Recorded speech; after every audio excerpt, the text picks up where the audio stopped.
এরে জালিম, আমি আর তুমি ছাড়া দুনিয়ার সব মালিককে টাইম দেখ। ওই একটা গাছের দিকে তাকায়া দেখো, কি মনে হয় গাছটা বুঝি এমনি দাঁড়ায় আছে? না না না, ওই গাছটাও দাঁড়ায়া দাঁড়ায়া মালিকের তাসবিহ পড়ে। যে কুকুরটাকে নিকৃষ্ট প্রাণী মনে করে দাঁড়ায়া দেয়, ওই কুকুরটাও রুকুর হালতে মালিকের তাসবিহ পড়ে। যে পোকামাকড়গুলোরে পায়ে দলে আমরা মেরে ফেলি, ওই পোকামাকড়গুলো সেজদার হালতে মালিকের তাসবিহ পড়ে। পড়ে একেবারে আমি আর তুমি, আমাদের হাতে সময় নাই। অথচ এই হায়াতের একটা ভাগ কিন্তু ফেসবুক ঠিকই পায়, এই হায়াতের একটা ভাগ কিন্তু ইউটিউব ঠিকই পায়, এই হায়াতের একটা ভাগ কিন্তু খেলোয়াড়, গায়ক গায়িকা, নায়ক নায়িকা, আমার সমাজ, আমার সন্তান, আমার পরিবার ঠিকই পায়। এমনকি আমার নেতাও পায়। পায় না কেবল আমার মালিক। মালিককে টাইম দেওয়ার সময় আমার হাতে নাই। সময় বন্ধ একদিন আসবে, কসম করে বলছি করার থাকবে না কিচ্ছু। সেদিন চিৎকার করে করে কাঁদতে হবে আর বলতে হবে, ইয়া লাইতানি কদ্দামতু লিহায়াতি। আরে সময় মতো যদি একটু পুঁজি বানায় আসতাম। পুঁজি পুঁজি ভাই আমার পুঁজি বানান, বাবা পুঁজি বানান, মা পুঁজি বানান, কলিজার টুকরা সন্তানেরা পুঁজি বানাও। পুঁজি পুঁজি পুঁজি তো লাগবে, পুঁজি বানাও। কার কি পুঁজি আছে জানি না, আমার নাই, এজন্য কান্দি বয়া বয়া। আহারে কেমনে দাঁড়াবো মালিকের সামনে? পুঁজির একটা ছোট্ট গল্প বলি, তারপরে আগাই। আমার মাদ্রাসার গত বছরের ঘটনা। আমার মাদ্রাসার শিক্ষক একদিন আমার অফিসের মধ্যে আমারে বলতেছে, ভাই আপনার একটা ভিডিও দেখাই। তো কোনো এক আরব দেশের এক টেলিভিশনের একটা প্রোগ্রাম, তার মোবাইলে ভিডিও। তো প্রোগ্রামটা দেখতেছি আমি, একটা ছোট্ট বাচ্চার সাক্ষাৎকার নিচ্ছে একজন, প্রশ্ন করে জবাব দেয়, ইন্টারভিউ। বাচ্চাটা অন্ধ, বাচ্চাটার বয়স 13-14 হবে, বড় জোর। অন্ধ মানে চোখ একদম ভিতরের দিকে ডাবাই না, আরবিতে বলে মাকফুফুলাই, গর্তওয়ালা চোখ। তো উপস্থাপক বাচ্চাটাকে জিজ্ঞেস করতেছে, আচ্ছা তোমার যে এই চোখের নেয়ামতটা নাই, তুমি কি আল্লাহর কাছে এই নেয়ামতটা ফেরত চাও? বাচ্চাটা না ভাবলে সেন জবাব দিয়ে দিল যে না না, আমি এই নেয়ামত আল্লাহর কাছে ফেরত চাই না। আমি তো অবাক হয়ে গেছি, আরে বোকা নাকি, চোখের মতো নেয়ামত ফেরত চায় না, কেমন কথা? ভাবলাম বয়স কম, চোখের নেয়ামত কত বড় নেয়ামত এখনো বুঝে উঠতে পারে নাই, এই জন্য হয়তো এইভাবে জবাব দিস। তো আমি তো ভিডিও দেখা অবাক হইছি, কিন্তু যিনি সামনাসামনি বসা তিনি তো আরো অনেক বেশি অবাক হওয়ার কথা, তাই না? তো তিনি অনেক বেশি অবাক হইয়া জিজ্ঞেস করলেন, লিমাজা লিমাজা, আরে কেন তুমি এই নিয়ামত ফেরত চাও না? বিষয় কি? আল্লাহ, বাচ্চাটার জবাবটা শুই না বুঝছি বোকা ও না, বোকা তো আমি, বোকা আমি। আল্লাহকে সাক্ষী রেখে বলছি, ওর জবাবটা শুই না আমি সাথে সাথে কান্না করে দিস। বললো কি সে? ও বলে কি জানেন, যখন জিজ্ঞেস করলো কেন তুমি এই নিয়ামত ফেরত চাও না, ও কি পুঁজি বানাইছে দেখেন। আহারে পুঁজির কথা বলতিস, কি পুঁজি বানাইছে দেখেন। বলে হাসরের মাঠে যখন বিচারের ময়দান কায়েম হয়ে যাবে, বিচার শুরু হয়ে যাবে, যখন আমার ডাক পড়বে, বলেন এই ছোট্ট বাচ্চা, ওর কি ডাক, ওর চিন্তাটা কত পরিষ্কার, পবিত্র, কত উঁচা। যখন আমার ডাক পড়বে, আমি দুনিয়ায় এই নিয়ামত এই জন্যে চাই নাই, যখন আমার ডাক পড়বে তখন যেন আমি আমার মালিকের সামনে নত জানু হইয়া বলতে পারি, ও আমার মালিক, ও আমার মালিক, দুনিয়ায় তো তুমি আমার এই নিয়ামতটা দেও নাই মালিক। ও মালিক, আজকে এই উসিলায় কি আমার আযাবটার একটু কমায়া দেওয়া যায় না মালিক? আমি কাঁদতেছিলাম। ঠিক উল্টা চিন্তা করে যে আহারে, আমার যখন হিসাব দেওয়ার পালা আসবে, আমার মালিক যদি ঠিক উল্টা প্রশ্নটাই আমাকে করেন, তা আমি কি জবাব দিব? উল্টা প্রশ্ন মানে আমি যখন আমার মালিকের সামনে দাঁড়াবো হিসাব দেওয়ার জন্যে, তো আমার মালিক যদি আমাকে জিজ্ঞেস করেন, এরে হাসান জামিল, তোকে তো এই চোখের নিয়ামতটা দিছিলাম, তুই তো ভোগও করছস, এখন আযাবটা একটু বাড়াইয়া দেই, আমি কি জবাব দিব? তোকে তো জবানের নিয়ামত দিছিলাম, তুই তো ভোগও করছস, এখন আযাবটা একটু বাড়ায় দেই, আমি কি জবাব দিব? বাবা আপনি কি জবাব দিবেন? যুবক তুমি কি জবাব দিবা? কার কাছে কি পুঁজি আছে? কি পুঁজিলে দাঁড়াইবেন মালিকের সামনে? পুঁজি আছে, আছে, পুঁজি নাই যে তা না, পুঁজি তো আছে, গুনার পুঁজি, গুনা গুনা গুনা গুনার পুঁজি, গুনা। চুল পাইকা সাদা হয়ে গেছে, এখনো গুনা ছাড়তে পারি না। দাড়ি পাইকা সাদা, গুনা ছাড়তে পারি না। বাবা কবে ছাড়বেন জিজ্ঞেস করি, কবে ছাড়বেন? আর কত বলেন তো? যুবক তুই কি ভেবেছিস তোরে আল্লাহ চুল পাকা পর্যন্ত সময় দিবেন, দাড়ি পাকা পর্যন্ত সময় দিবেন? না রে বাপ না। কত বাবাকে দেখলাম সন্তানের লাশ কাঁদে নিয়ে যাইতেছে। আরে কে জানে এই মজলিসে এমন কেউ থাকতে পারে যার খবর নাই, ও বসে আছে এখানে, অথচ কাফনের কাপড় চলে গেছে দোকানে। এমনও তো হইতে পারে কালকে খবর পাইতে পারেন বয়ান করে গেল মাওলানা হাসান জামিল তো দুনিয়ায় নাই। কোন ভরসায় এমন নিশ্চিন্ত জীবন যাপন করছি? আরে গুনাহগার চোখগুলো নিয়ে মালিকের সামনে কেমনে দাঁড়াবো বলেন তো? এই গুনাহগার কান হাত পাও নিয়ে মালিকের সামনে কেমনে দাঁড়াবো একটু বলেন তো? যখন এই চোখ কান হাত পাও আমার বিরুদ্ধে আমার মালিকের সামনে নোটিশ করবে, বিচার দিবে, সাক্ষী দিবে, আর কত বলেন তো?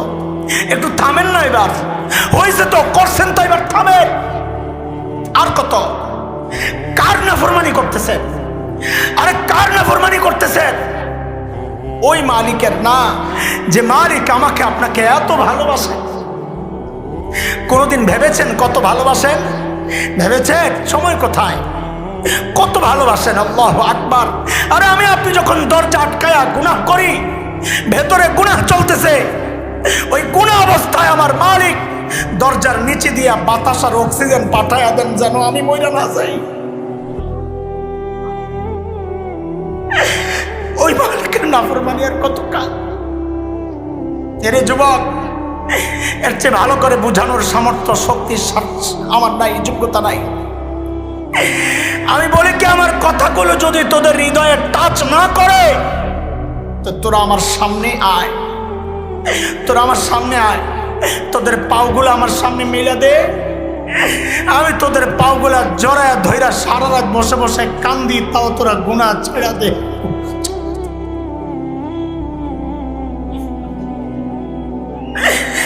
বাবা গুনাহ ছেড়ে দেন, গুনাহ ছাড়েন, মা গুনাহ ছাড়েন।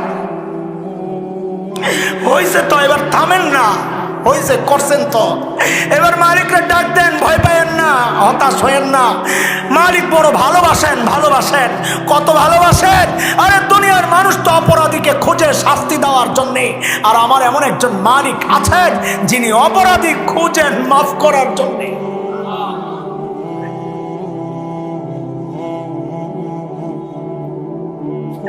এমন মালিক থাকতে গুনাহ নিয়ে নিয়ে ঘুরার দরকারটা কি বলেন? চাইলেই তো মুছা যায়, দিল থেকে তওবা করলেই তো পরিষ্কার হয়ে যায়, দরকারটা কি? মুহতারাম হাজরিন, কথা অন্যদিকে যাবে গা।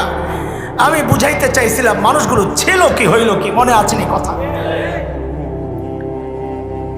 হযরত সাঈদ ইবনে আমির আল জুমাহির ঘটনা অনেক লম্বা, আমি আর সেই দিকে যাচ্ছি না, কারণ সময় নাই। যতটুকু বোঝানোর জন্য দরকার ছিল ঘটনা, সেই অংশটুকু চলে আসছে যে মানুষগুলো ছিল কি, কোরআনের ছোঁয়ায় কি পরিবর্তন হইয়া হইল কি। এবার বুঝে শুনে জবাব দেন। এই যে দুনিয়ার সবচাইতে জঘন্য আর খারাপ মানুষগুলো সবচাইতে ভালো মানুষ হয়ে গেল কিসের ছোঁয়ায়? বলেন তো জোরে। কোরআনের ছোঁয়ায়। এই তিন কথা এইবার সাইড করেন। কোন তিন কথা? ওরা ছিল কি, হইল কি মাঝখানে, তো কি ঢুকছে মাঝখানে? কোরআনের দ্বারা, কোরআনের ছোঁয়ায় মানুষগুলো পাল্টায় গেছে। রাখেন, ওই পাশের তিন কথা চলেন। কোন তিন কথা? ধরলাম কি, ছাড়লাম কি। আহারে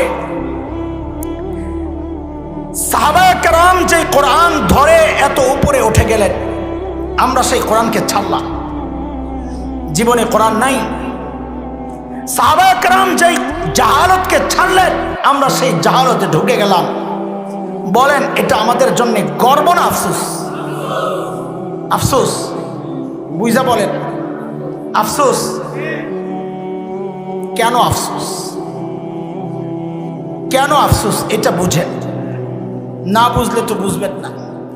আগে আমাদের মাদ্রাসাওয়ালাদের খবর একটু শোনালেন। আমি ছোট মানুষ, আমারটাই বলি, বড়দের কথা বাদ। আমি যখন ছোট ছিলাম আমার গলাটা ছিল খুব সুন্দর মিষ্টি, এখন তো ভাঙ্গা ফাটা বাস হয়ে গেছে, ফাটাও নাই, এখন সুরসুর হয়ে গেছে। আরেকটা ছিল আমার ব্রেন ছিল খুব সাফ, যা পড়তাম মনে থাকত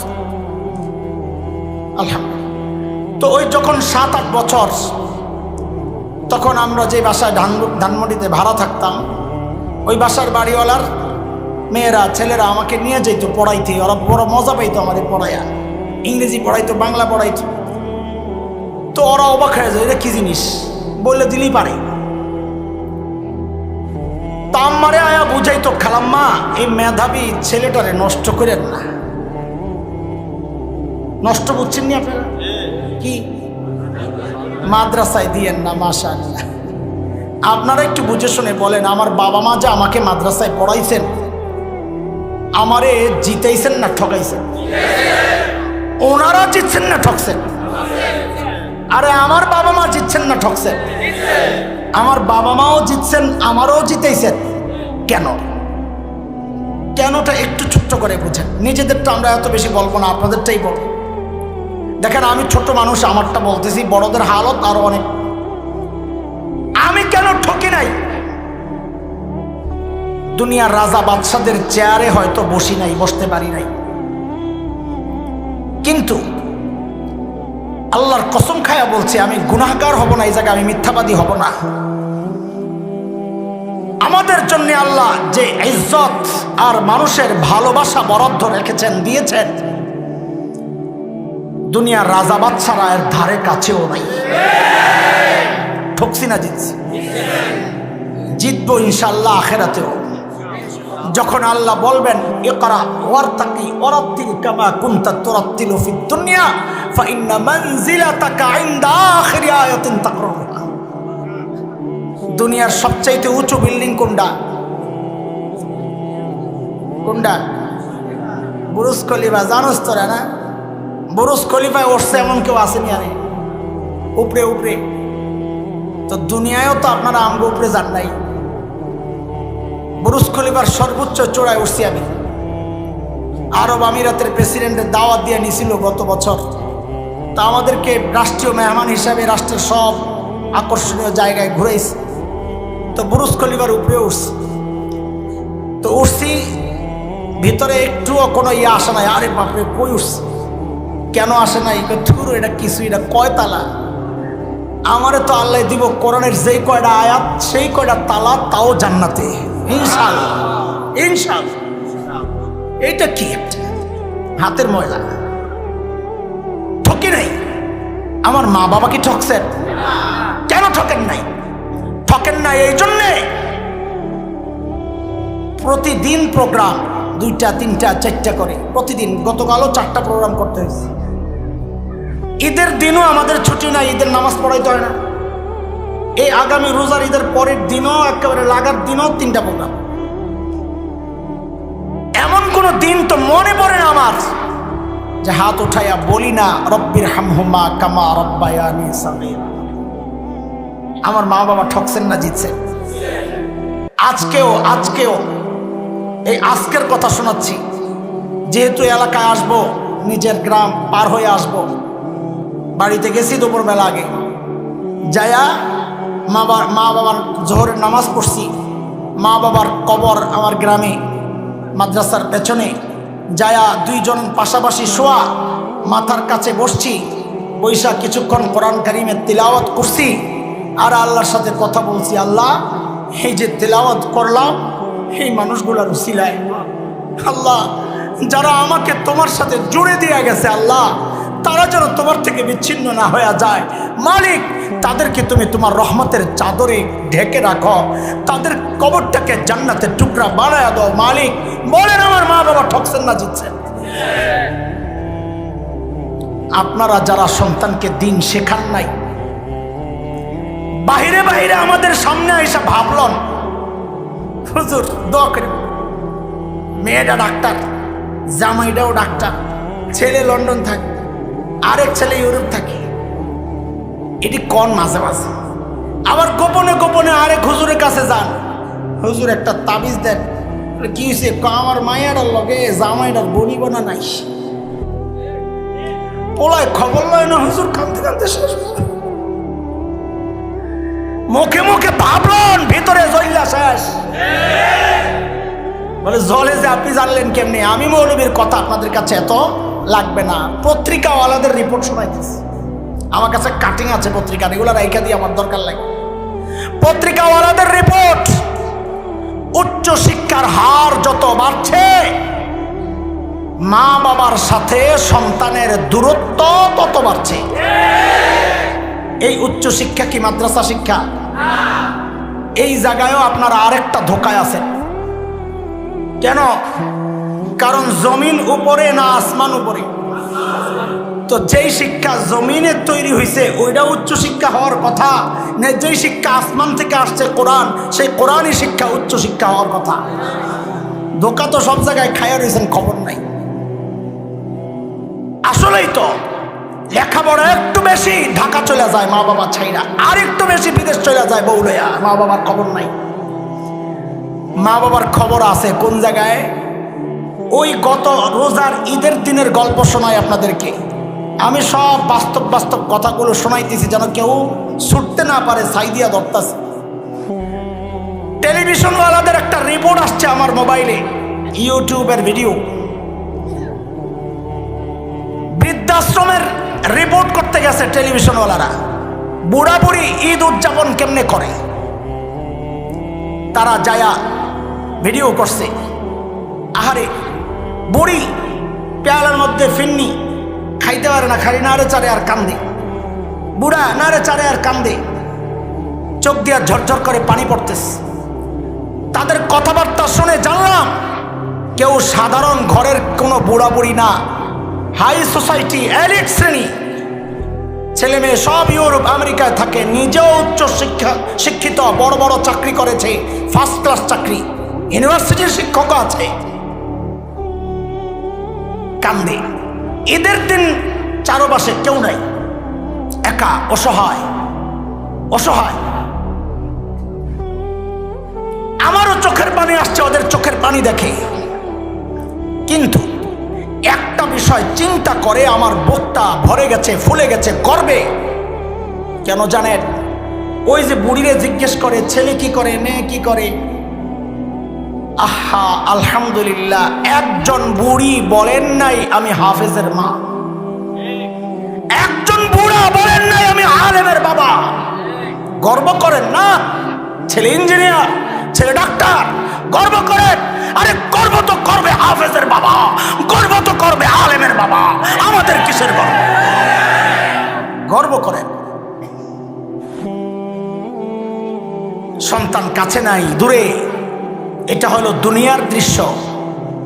আখিরাতের দৃশ্য আরো ভয়ঙ্কর।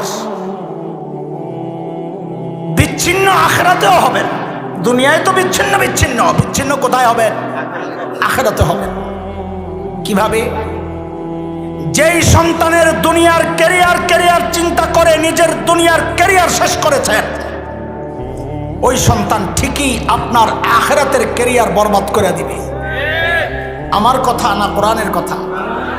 কোরআনে সূরা আহজাবে আসছে, মালিক বলেছেন সন্তান বাবা মা মুরব্বির বিরুদ্ধে আল্লাহর আদালতে নালিশ করবে। কি বলবে? রব্বানা ইন্না আতানা সাদাতানা ওয়া কুবারানা ফাআদাল্লুনা আস-সাবিলা রব্বানা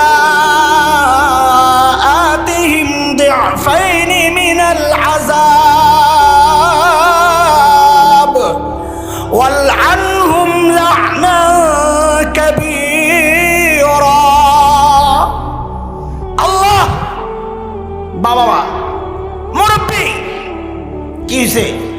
আমারে পথভ্রষ্ট করছে। ডাবল শাস্তি চাই, ডাবল। কেন ডাবল? বুঝানোর জন্য বলছি। খাওয়ানোর দায়িত্ব ছিল, খাওয়ায় নাই, এক অপরাধ। বিষ খাওয়াইছে, আরেক অপরাধ। কয় অপরাধ? এই দুই অপরাধের কারণে ডাবল শাস্তি চাই। এখানে দুই অপরাধ কেমনে? দুই অপরাধ হচ্ছে, আমার দিন শেখানোর কথা ছিল, দিন শেখায় নাই, বদ্দিনই শেখায়া নাস্তিকতার দিকে ঠেলে দিয়েছে।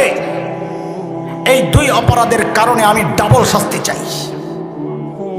আপনি তো আবার রহমান রহিম, বান্দার অসহায় চেহারা দেখলে তো আপনার মায়া লাগবে। এই জায়গায় আমি কোনো মায়া অনুগ্রহ দেখতে চাই না। সন্তান বলে, কি চাস? ওয়াল আনহুম লানান কাবীরা, এদেরকে আপনার রহমত থেকে দূরে দূরে, বহু দূরে সরায়া দেন, জাহান্নামে ফালায়া দেন। করলেন কি জীবনে? দুনিয়াও বরবাদ, আখিরাতও বরবাদ।